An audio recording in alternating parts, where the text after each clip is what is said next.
Assalamualaikum warahmatullahi wabarakatuh.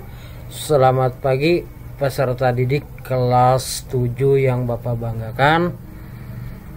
Apa kabarnya? Semoga selalu dalam keadaan sehat walafiat. Amin amin ya rabbal alamin. Tetap semangat dalam mengikuti pembelajaran online kali ini. Sebelum kita memulai pembelajaran kali ini, kita buka dulu bersama-sama dengan membaca basmalah. Bismillahirrahmanirrahim. Pada pertemuan 19 ini dalam mata pelajaran ilmu pengetahuan alam, Bapak akan menyampaikan materi tentang energi potensial bab 6. Tujuan pembelajaran. Adapun tujuan pembelajaran kali ini adalah yang pertama, peserta didik diharapkan mampu menjelaskan energi potensial dan jenis-jenis energi potensial.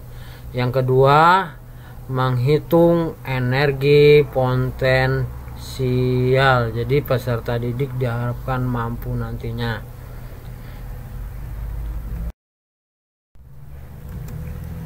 Energi potensial. Setiap saat manusia memerlukan energi untuk melakukan yang namanya aktivitas, yaitu seperti berjalan, berpikir, belajar, dan bermain, karena tubuh itu memerlukan yang namanya energi. Bahkan saat tidur pun manusia membutuhkan yang namanya energi. Hewan dan tumbuhan juga memerlukan yang namanya energi untuk melangsungkan yang namanya hidup. Tidak hanya makhluk hidup, benda mati pun memerlukan yang namanya energi. Ya.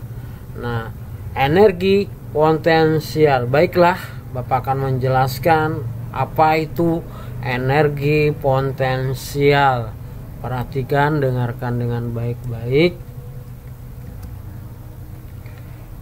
Energi adalah kemampuan untuk melakukan usaha atau kerja atau melakukan suatu perubahan. Itu dikatakan sebagai energi. Energi terdapat dalam berbagai bentuk. Nah, yang salah satunya adalah energi potensial. Energi potensial didefinisikan sebagai energi yang dimiliki oleh suatu materi karena lokasi atau strukturnya. Itu yang dikatakan sebagai energi potensial, yang mana setiap benda menyimpan yang namanya energi potensial. Sebagai contoh, buah yang berada di atas pohon mempunyai potensi untuk jatuh karena buah mendapatkan pengaruh gaya gravitasi bumi. Ketinggian buah menyebabkan benda memiliki yang namanya energi potensial. Kayu-kayu di hutan juga menyimpan energi potensial dalam bentuk senyawa kimia. Oleh karena itu, ada dua jenis energi potensial, yaitu energi potensial gravitasi dan energi potensial elastisitas. Lebih jelasnya nanti akan Bapak sampaikan. Beberapa bentuk energi lain yang termasuk energi potensial yaitu energi kimia, energi kinetik, dan energi nuklir. Lebih jelasnya nanti juga Bapak sampaikan.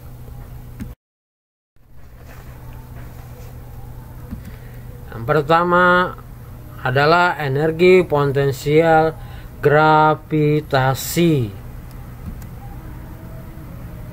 Buku yang berada di atas meja memiliki energi potensial gravitasi akibat tarikan gaya gravitasi bumi. Energi inilah yang menyebabkan buku dapat jatuh ke lantai. Energi potensial gravitasi adalah energi yang dimiliki suatu benda akibat kedudukan atau posisinya di atas permukaan bumi. Energi ini dipengaruhi oleh massa benda dan ketinggian benda. Hubungan massa dan ketinggian benda terhadap energi potensial dinyatakan dengan persamaan berikut. Perhatikan, itu rumus energi potensial, yaitu E besar P kecil atau disebut EP sama dengan M dikali G dikali H.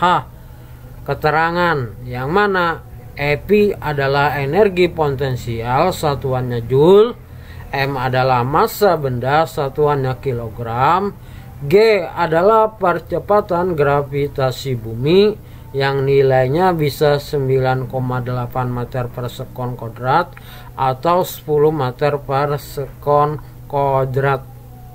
H adalah ketinggian benda, satuannya meter, bisa dilihat pada gambar. Untuk lebih memahami rumus energi potensial yang Bapak sampaikan tadi, Bapak akan memberikan contoh soalnya. Perhatikan, buah kelapa bermassa 1 kg berada pada ketinggian 3,5 meter dari permukaan tanah. Apabila percepatan gravitasi 10 meter per sekon kuadrat, hitunglah energi potensial buah kelapa. Kita tulis penyelesaian. Diketahui M tadi adalah massa sama dengan 1 kg. H tadi adalah ketinggian sama dengan 3,5 meter. G tadi adalah percepatan gravitasi bumi sama dengan 10 meter per sekon kuadrat. Yang ditanyakan adalah energi potensial, berarti EP. Jawab, energi potensial buah kelapa EP sama dengan M dikali G dikali H. M tadi nilainya 1, G tadi nilainya 10, H tadi nilainya 3,5. Tinggal kita kalikan, 1 dikali 10 kali 3,5 dapatnya adalah sama dengan 35 Joule. Jadi energi potensial buah kelapa sebesar 35 Joule. Nah, yang B adalah energi potensial elastisitas. Energi potensial elastisitas adalah energi yang tersimpan pada benda karena adanya gaya tekan dan gaya renggang yang bekerja pada benda tersebut. Sebagai contoh, busur panah yang direnggangkan mengandung energi potensial elastisitas. Energi potensial elastisitas ini akan diteruskan pada anak panah sebagai energi kinetik saat anak panah dilepaskan. Bisa dilihat pada gambar, ada seorang anak yang menarik busur panah. Nah, ini adalah energi potensial elastisitas. Kemudian yang D adalah energi kimia. Bahan makanan mengandung energi kimia yang dibutuhkan tubuh. Energi kimia adalah energi yang terkandung dalam suatu zat, misalnya makanan. Senyawa kimia dalam makanan akan mengalami yang namanya reaksi kimia di dalam tubuh sehingga menghasilkan energi untuk beraktivitas. Energi kimia juga terdapat dalam bahan bakar fosil seperti bensin, solar, dan batu bara. Energi kimia dalam bahan bakar fosil digunakan untuk menggerakkan mesin dan mobil. Selanjutnya adalah energi listrik yang D. Energi listrik adalah energi yang dimiliki muatan listrik dan arus listrik. Energi listrik dihasilkan oleh sumber energi listrik, misalnya aki, generator, reaktor nuklir, dan sel surya. Energi listrik paling banyak dimanfaatkan dalam kehidupan sehari-hari. Energi listrik mudah ditransmisikan ke kabel ke tempat yang jauh. Selain termasuk dalam energi potensial, energi listrik juga dapat dikelompokkan ke dalam energi kinetik karena muatan listrik dan arus listrik dapat berpindah. Energi listrik juga mudah diubah menjadi berbagai bentuk energi lain sehingga dapat digunakan untuk memasak, menyetrika, menyalakan lampu, dan menggerakkan mesin. Di Indonesia, sebagian besar energi listrik dihasilkan dari bahan bakar batu bara. Penggunaan batu bara sebagai bahan bakar dapat mengakibatkan pencemaran udara. Nah, selain itu batu bara merupakan sumber daya alam yang tidak dapat diperbarui sehingga jumlahnya sangat terbatas. Oleh karena itu, kita hendaknya menghemat penggunaan energi listrik. Ya, nah ini adalah tentang energi listrik. Nah, selanjutnya adalah yang terakhir, energi nuklir. Energi nuklir adalah energi yang dihasilkan oleh radiasi inti yang tersimpan dalam inti atom bahan radioaktif, yang mana energi ini dihasilkan oleh reaksi nuklir yang berupa reaksi penggabungan atau disebut fusi, dan reaksi pembelahan disebut dengan fisi inti atom. Energi matahari merupakan contoh energi nuklir yang dihasilkan dari reaksi fusi inti matahari. Nah, ini adalah energi nuklir. Nah, energi nuklir dihasilkan dari uranium baik U-235 maupun U-238. Penggunaan U-238 menghasilkan unsur plutonium yang akan terpecah secara kontinu atau berlangsungan dan menghasilkan energi yang besar.